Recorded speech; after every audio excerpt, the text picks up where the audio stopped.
ಅಲ್ಲ, ನೀನು ಉದಾಹರಣೆ ಕೊಡ್ತಾ ಹೋದ್ರೆ ನನಗೊಂದು ಉದಾಹರಣೆ ನೆನಪಾಗ್ತದೆ. ಯಾವುದು? ಸಿಂಹಕ್ಕೂ ಕತ್ತೆಗೂ ವಾದ ಆಯ್ತಂತೆ. ಹೌದಮ್ಮ? ಹೌದು. ಆಮೇಲೆ ಕತ್ತೆ ಕೇಳುವುದು ಎಂತ ಹೇಳಿ? ಸಿಂಹದ ಹತ್ರ ಆಕಾಶದ ಬಣ್ಣ ಯಾವುದು ಕೇಳಿ. ಆಮೇಲೆ ಸಿಂಹ ಹೇಳ್ತು ಆಕಾಶ ನೀಲಿ ಉಂಟು ಅಂತ. ಬಹುಶಃ ನನ್ನ ಅಂತದ್ದ ಸಿಂಹ ಇರ್ಬೇಕು. ಇಲ್ಲ, ಆಕಾಶದ ಬಣ್ಣ ನೀಲಿ ಅಲ್ಲ, ಕಪ್ಪು ಉಂಟು ಅಂತ ಹೇಳ್ತು ಕತ್ತೆ.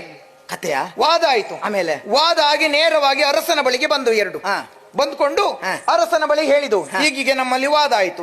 ಸಿಂಹ ಈ ರೀತಿ ಪ್ರಶ್ನೆ ಕೇಳಿದ ಕತ್ತೆ, ಆಕಾಶದ ಬಣ್ಣ ಯಾವುದು ಅಂತ. ನಾನ್ ನೀಲಿ ಅಂತ ಹೇಳಿದ್ರೆ ಅವ ಕಪ್ಪು ಅಂತಾನೆ ಅಂತ. ಭಟರನ್ನ ಕರೆದ, ಈ ಸಿಂಹವನ್ನ ಸೆರೆಗೆ ಹಾಕಿ ಅಂತ ಹೇಳ್ದ. ಎಂತ ಪರಿಸ್ಥಿತಿ ಬಂದಾಯ್ತು. ಯಾಕೆ ಸಿಂಹವನ್ನ ಸೆರೆಗೆ ಹಾಕುದು? ಯಾಕೆ ಯಾಕೆ? ಈಗ ಸಿಂಹ ಸತ್ಯ ಹೇಳಿದ್ದಲ್ವಾ ನೀಲಿ ಬಣ್ಣ ಅಂತೇಳಿ. ಹೌದು. ಯಾಕೆ ಸೆರೆಗೆ ಹಾಕಿದ? ಯಾಕೆ ನೀವೇ ಹೇಳ್ಬೇಕು ಅದು? ಯಾಕೆ ಕತೆ ಹೇಳಿದ್ ನೀವೇ? ಅದು ಕೇಳ್ತು ಸಿಂಹ, ನಾನೇನ್ ತಪ್ಪು ಮಾಡಿದ್ದೇನೆ ದೊರೆಗಳೇ, ನನ್ನನ್ನ ಸೆರೆಗೆ ಹಾಕುವುದಕ್ಕೆ ಹೇಳಿದ್ರಲ್ಲ ಅಂತ.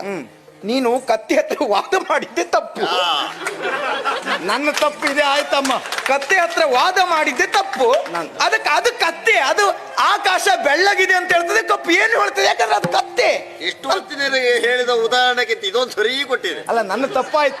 ನಾನು ವಾದ ಮಾಡೇ ತಪ್ಪಿದ್ದೆ. ಈಗ ನೀನು ವಾದ ಅಲ್ಲ, ನಿನ್ನಲ್ಲಿ ಮಾತುಗಳಿದ್ದಲ್ಲ ನನ್ನವರ ಕುರಿತು. ಏನ್ ಹೇಳುವುದೇ ನೀನು? ಇದು ಎಲ್ಲಿಂದ ಪ್ರಾರಂಭ ಮಾಡುವ ಈಗ? ಕತ್ತೆ ಬಿಡು ಮತ್ಸ್ಯ.